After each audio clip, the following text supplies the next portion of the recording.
और जो राम को लाए हैं हम, जो राम को लाए हैं, जो देखिए भारतीय जनता पार्टी की जब लहर चलती है तो विरोधियों की हवा ही खत्म हो जाती है। और करनाल के अंदर नहीं, पूरे हरियाणा के अंदर भारतीय जनता पार्टी रिपीट करेगी और 70 के पार हमारी सीटें आएंगी। कभी टूटना नहीं दूंगा और जो मान सम्मान जिसके वो हकदार हैं, निश्चित रूप से उनका भारतीय जनता पार्टी में उनका और उनके साथियों का मान सम्मान रखा जाएगा। क्योंकि जो श्री राम जी 500 सालों से तंबू के अंदर थे, उनको अपना घर, उनका मंदिर बनाने का जो काम किया है वो भारतीय जनता पार्टी ने किया है। उनको लगता है कि जब ये पूछते हैं कि भारत से आए हैं, अरे हाँ भारत से आए हैं, भारत से आए हैं, गले लगाकर हमारा सम्मान करते हैं।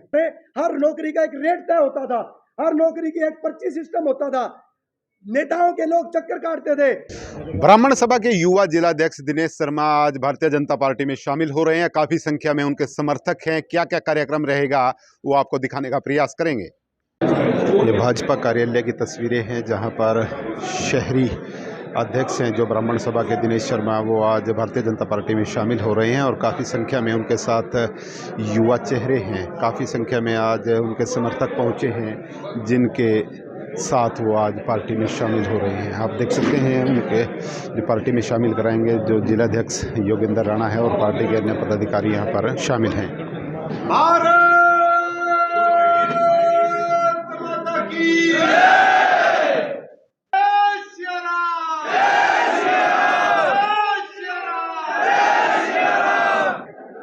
भारत माता की,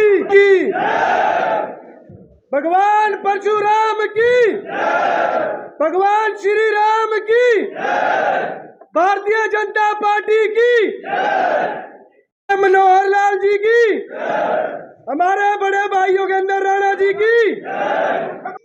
आज सेक्टर 9 में करण कमल कार्यालय में मैं दिनेश शर्मा अपने तन मन और धन से भारतीय जनता पार्टी को ज्वाइन कर रहा हूं। उन्होंने इस छोटे से बच्चे को अपने परिवार में शामिल करने का मुझे सौभाग्य दिया। मैं इनका तहे दिल से धन्यवाद करता हूं। भाइयों, बुजुर्गों, मेरी माताएं, बहनों और युवा साथियों, मेरे प्यारे बच्चों, आज मैं आपको बता नहीं सकता कि आप सब लोगों ने यहां पर अपनी उपस्थिति दर्ज करवाकर मुझे कितने बड़े कर्जे के अंदर डाल दिया है।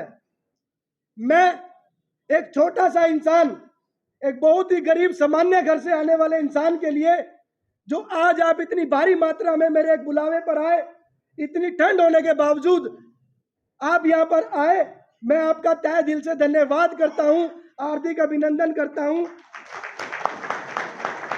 मेरे भाइयों, मैं एक बात आपको कहना चाहता हूं कि जो लोग आप मेरे ऊपर विश्वास जताकर मुझे अपना भाई बनाकर जो आप मेरा इतना साथ देते हैं, मैं एक बात का आपको वादा करना चाहता हूं, जीवन में बने कुछ ना बने लेकिन आपका भाई, छोटा भाई, बड़ा भाई बन के जरूर रहूंगा, यह मैं आपको विश्वास दिलाता हूं। मेरे बारे में जो भी मेरे युवा साथी या मेरे बड़े बुजुर्ग यहाँ पर उपस्थित है, उन सबको पता है कि दिनेश रात को 2 बजे, 3 बजे भी 1 वाज पर आपके साथ खड़ा रहता है। और आज के बाद मैं आपसे और वादा करता हूं कि जीवन का आपका सुख दुख हाथ से मेरा सुख दुख है। और यही आश्वासन मैं बड़े भाई योगेंद्र राणा जी की तरफ से और पूरी जिला कार्यकारिणी भारतीय जनता पार्टी की तरफ से आपको आश्वासन देना चाहता हूं। भाइयों, मेरी विचारधारा हमेशा से देश हित में रही। आज सबसे बड़ी बात यह है कि हमें जो आजादी मिली है, आज ये हम कार्यक्रम करवा रहे हैं, ये कार्यक्रम हमें ऐसे करने की आजादी नहीं मिली। 5 से 5.5 लाख क्रांतिकारियों ने अपने खून की बलिदानी देकर, अपने खून से इस भारत माँ को सींचा था, तब जाके यहाँ से गोरी चमड़ी को हमने खदेड़ा था। साथियों, एक बार उन भारत के वीरों के लिए, सपूतों के लिए, क्रांतिकारियों के लिए, शहीदों के लिए और बॉर्डर पर खड़े हमारे भाइयों के लिए, फौजी भाइयों के लिए एक बार जोर से बोलेंगे, भारत माता की जय। साथियों, आप सब में से कुछ साथी जरूर सोचते होंगे कि मैंने भारतीय जनता पार्टी को क्यों ज्वाइन किया। आज जिस प्रकार देश में माहौल बन रहा है, जिस प्रकार आज के युवा अपने आप को सुरक्षित महसूस करते हैं, हमारी महिलाएं बहनें अपने आप को सुरक्षित महसूस करती हैं। हमारे देश के अंदर माननीय नरेंद्र जी मोदी जो भारत के यशस्वी प्रधानमंत्री हैं, उन्होंने भारत में ही नहीं पूरे विश्व में भारत का डंका बजवाया है। आज पूरे भारत के अंदर कहीं भी जाकर आप देख लो, एक बात चल रही होती है कि पहले जो लोग भारत को, विश्व के लोग भारत को जिस नजर से देखते थे, आज उनके देखने के नजरिए में बहुत बदलाव आया है। उनको लगता है कि जब ये पूछते हैं कि भारत से आए हैं, अरे हाँ हाँ भारत से आए हैं, भारत से आए हैं, गले लगाकर हमारा सम्मान करते हैं। साथियों, भारतीय जनता पार्टी ज्वाइन करने का मेरा सबसे बड़ा कारण कहूं कि मेरा सौभाग्य कहूं कि हमारे देश के अंदर 500 साल से हमारे श्री राम जी तंबू में थे। पिछली सरकारों ने श्री राम जी के नाम पर राजनीतिक रोटियां सेकने का काम किया, लेकिन भारतीय जनता पार्टी ने हमारे देश को, हमारे आराध्य देव को श्री राम जी का मंदिर बनाने का इन्होंने सौभाग्य हमें प्रदान किया। भारतीय जनता पार्टी का पूरा भारत के वासी, एक एक वासी कर्जाई है, ऋणी है, क्योंकि जो श्री राम जी 500 सालों से तंबू के अंदर थे, उनको अपना घर, उनका मंदिर बनाने का जो काम किया है वो भारतीय जनता पार्टी ने किया है।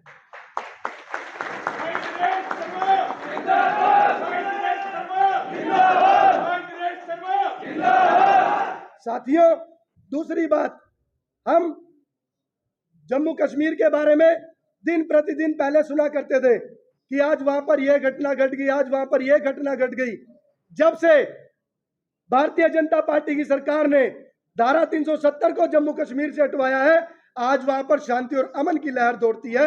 आज वहां के युवा जो पहले आतंकवादी बना करते थे, बम ब्लास्ट करते थे, आज वो माननीय नरेंद्र जी मोदी जी के नेतृत्व चलने वाली सरकार में कोई डॉक्टर बन रहा है, कोई आईपीएस बन रहा है, और सारे वहां पर सरकारी नौकरियां भी उनको मिल रही है। आज जो पूरे देश का हमारा ताज था जम्मू और कश्मीर, आज अगर वहां पर शांति है, आज हमारे अगर वहां पर फौजी भाई सुरक्षित हैं, अपने आप को वो सेफ महसूस करते हैं, वहां की जनता अमन को प्रिय है, अमन को चाहती है, वो लोग आज भारतीय जनता पार्टी को तहे दिल से धन्यवाद करते हैं और उनके दिल में कमल का फूल छप गया है। भाइयों, कमल का फूल छप गया है। साथ ही होता है कि पंक्ति में अंतिम खड़े व्यक्ति तक भी सरकारी योजनाओं का लाभ पहुंचे, इसके लिए ये हमेशा प्रयासरत रहते हैं। साथियों, पिछले कुछ समय से हमारे हरियाणा के मुख्यमंत्री माननीय मनोहर लाल जी, पूरे विश्व की बात अगर करूं तो उन जैसा ईमानदार नेता आज तक ना तो किसी ने देखा है और ना आगे जीवन में आप कभी देखोगे ऐसे नेता को। हरियाणा के अंदर कितनी नौकरियां मिली, पहले अगर नौकरी की बात करें, हर नौकरी का एक रेट तय होता था, हर नौकरी की एक पर्ची सिस्टम होता था, नेताओं के लोग चक्कर काटते थे, जो लोग, जो बच्चे सक्षम थे, पढ़े लिखे थे, उनको नौकरियां नहीं मिला करती थी। और आज पिछली सरकारों ने पिछले 15-20 सालों में जितना नौकरियां नहीं दी होंगी, भारतीय जनता पार्टी की सरकार ने, हरियाणा के मनोहर लाल जी ने एक नंबर से ईमानदारी से जो हरियाणा के युवाओं को रोजगार दिया है, हम युवाओं अपना तहे दिल से उनका धन्यवाद करते हैं। उनके हम कर्जाई हैं, क्योंकि गरीब आदमी का, पढ़े लिखे का नौकरी पाने का तो एक सपना हुआ करता था। आज मेरे परिवार से, मेरे गांव से, आप लोगों के आसपास से भी आप कई लोगों को देखते होंगे कि हाँ, हमें नौकरी मिली है। और नौकरी कैसे मिली है? 1 रुपया नहीं दिया उन्होंने, ना ही किसी की पर्ची की जरूरत पड़ी, ना ही किसी को उन्होंने सिफारिश की जरूरत पड़ी। जो बच्चा योग्य है, जो बच्चा मेरिट के आधार पर नौकरी देने का काम भारतीय जनता पार्टी की सरकार ने हरियाणा के अंदर किया। साथियों, मैं ब्राह्मण वर्ग से आता हूं। हमारे माननीय मुख्यमंत्री जी ने पिछले 15-20 सालों से ब्राह्मणों के नाम पर, ब्राह्मणों की वोट तो सब ले लेते थे, यहाँ पर मैं किसी जाति विशेष वर्ग की बात नहीं कर रहा हूँ, लेकिन आपको इन बातों से अवगत करा रहा हूँ, जैसे कुछ साथी दूसरे समाज से भी बैठे हैं। हरियाणा के यशस्वी मुख्यमंत्री मनोहर लाल जी ने सेक्टर 32 के अंदर 2200 गज से ब्राह्मणों को नवाजा है। इसके लिए एक बार जोरदार तालियां लग जाए। सभी कहते हैं कि जो ऋषि मुनि और जितने भी संत हुए हैं, ये किसी जाति विशेष वर्ग के नहीं होते। भगवान परशुराम जी का चौक, भाई सतीदास, भाई मतीदास चौक और भगवान परशुराम जी की मूर्ति का अनावरण भी सिर्फ और सिर्फ भारतीय जनता पार्टी की सरकार ने और हरियाणा के मुख्यमंत्री मनोहर लाल जी ने करवाया। एक बार तहे दिल से उनके लिए तालियां बजा दीजिए। साथियों, मोदी जी को, जो इस देश का गौरव है, इस देश की शान है, जिन्होंने इस देश को पूरे विश्व के पटल पर सबसे आगे लाकर खड़ा किया है, हम उन्हें तीसरी बार भी प्रधानमंत्री बनाएंगे। और जो राम को लाए हैं हम, जो राम को लाए हैं, जो राम को लाए हैं, आप सबने अपना कीमती समय दिया। और सबसे ज्यादा मेन जरूरी मेरे पत्रकार साथी, पत्रकार बंधु, छायाकार बंधु, मेरे बड़े भाई, छोटे भाई, आप सब लोग यहाँ पर आए, मैं आपका तहे दिल से धन्यवाद करता हूँ, हार्दिक अभिनंदन करता हूँ। और जीवन में कभी भी आपके छोटे भाई की आपको जरूरत हो, मैं दिन रात आप लोगों के हक की लड़ाई लड़ने के लिए खड़ा हूँ। भारत माता की जय हिंद, जय भारत। उसके लिए मैं दिनेश शर्मा जी को और उनके सारी टीम को बहुत बहुत शुभकामनाएं देता हूं, बधाई देता हूं। और जिस विश्वास के साथ, जो विश्वास उन्होंने भारतीय जनता पार्टी में जताया, माननीय मुख्यमंत्री मनोहर लाल जी में जताया, हमारे प्रदेश अध्यक्ष श्रीमान नायब सैनी जी में जताया, माननीय प्रधानमंत्री नरेंद्र मोदी जी में जताया, मैं उनको विश्वास दिलाता हूँ कि दिनेश जी का विश्वास कभी टूटने नहीं दूंगा। और जो मान सम्मान जिसके वो हकदार हैं, निश्चित रूप से उनका भारतीय जनता पार्टी में उनका और उनके साथियों का मान सम्मान रखा जाएगा। और निश्चित रूप से कि भारतीय जनता पार्टी जिस प्रकार से अभी आप दिनेश जी को सुन रहे थे, दिनेश जी कह रहे थे कि वो नरेंद्र मोदी जी के कार्यकाल में जितना 9 वर्षों में मनोहर लाल जी के कार्यकाल में जो जो काम, चाहे प्रदेश की बात करें चाहे देश की बात करें, जो हुए हैं वो अनूठे कार्य हुए। हमेशा भारतीय जनता पार्टी ने राष्ट्र को सर्वप्रथम रखा हुआ है और जो अंत्योदय का नारा लेकर चली हुई है कि अंतिम आदमी का विकास, अंतिम आदमी को जो अंतिम पायदान पर व्यक्ति खड़ा हो उसको मुख्य धारा में उसको जोड़ा जाए, इस उद्देश्य को लेकर भारतीय जनता पार्टी खड़ी हुई है। एक बार फिर मैं अपनी तरफ से, जिला भारतीय जनता पार्टी के सभी कार्यकर्ताओं की तरफ से दिनेश जी का और उनके साथियों का हार्दिक अभिनंदन करता हूं, स्वागत करता हूं और शुभकामनाएं और बधाई देता हूं कि परमपिता परमात्मा उनका भविष्य उज्जवल करे और वो ऐसे ही संघर्ष करते रहे, जीवन में तरक्की करें। देश के आने के बाद करनाल में बीजेपी और मजबूत होगी। निश्चित रूप से ऐसे युवाओं के जुझारू साथी की वजह से भारतीय जनता पार्टी और मजबूत होगी। ये बात मैं पहले भी कह चुका हूँ, अब भी कह रहा हूँ कि ये इसमें तो कोई अतिशयोक्ति है ही नहीं है।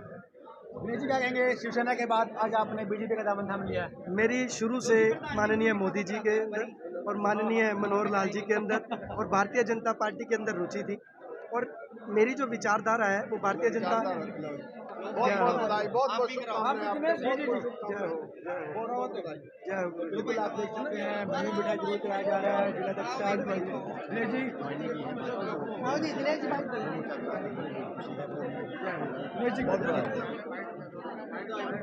दिनेश जी क्या कहेंगे, आज आपने बीजेपी को ज्वाइन किया है? मैं बड़े भाई योगेंद्र राणा जी का तहे दिल से धन्यवाद करता हूं और पूरी करनाल की जिला कार्यकारिणी जो भारतीय जनता पार्टी के है, मेरे बड़े भाई हैं, छोटे भाई हैं, मेरी माताएं हैं, बहनें हैं और अध्यक्ष जी हैं हमारी महिला की, उनको मैं तहे दिल से धन्यवाद करता हूं कि उन्होंने मुझे सौभाग्य दिया भारतीय जनता पार्टी के साथ जुड़ने का। और मैं इनको आश्वासन देना चाहता हूं कि मैं पूरे तहे दिल से, तन मन धन के साथ भारतीय जनता पार्टी की सेवा करूंगा और जो भी ये मेरी ड्यूटी लगाएंगे मैं उसमें खरा उतरूंगा। बड़े भाई ने एक वादा जरूर किया था, मैंने भी बड़े भाई से एक बात कही थी, बड़े भाई हम बच्चे हैं आपके, छोटे हैं, चलना आपने सिखाना है, जो आप हमारी ड्यूटी लगाएंगे उसमें हम खरे उतरेंगे। इनसे एक ही बात थी कि मेरे को तो अपना छोटा भाई बना लो, मुझे पार्टी के लिए तो सबसे ज़्यादा बात मेरे लिए खुशी की हो ही नहीं सकती, लेकिन मैं सबसे ज़्यादा खुश हूँ कि मेरे बड़े भाई योगेंद्र राणा ने मुझे इतनी इज्जत दी, प्यार दिया।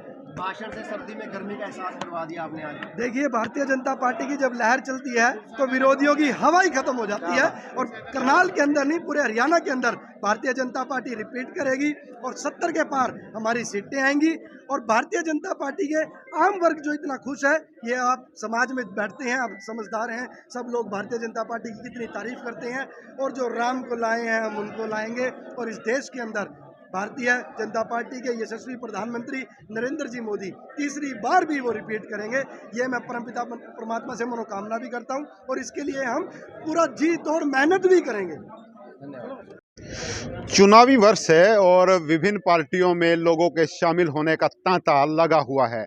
आज भारतीय जनता पार्टी में करनाल से ब्राह्मण सभा के युवा जिलाध्यक्ष दिनेश शर्मा भारतीय जनता पार्टी में शामिल हुए हैं। योगेंद्र राणा जो जिलाध्यक्ष है भारतीय जनता पार्टी के, उन्होंने उन्हें विधिवत रूप से पार्टी में शामिल कराया है और पार्टी का पटका डालकर उन्हें पार्टी में शामिल किया है। तो आप सभी साथियों से गुजारिश रहेगी, इस खबर को आप ज़्यादा से ज़्यादा शेयर करें। विशपाल राणा, नमस्ते भारत न्यूज़ के लिए, करनाल।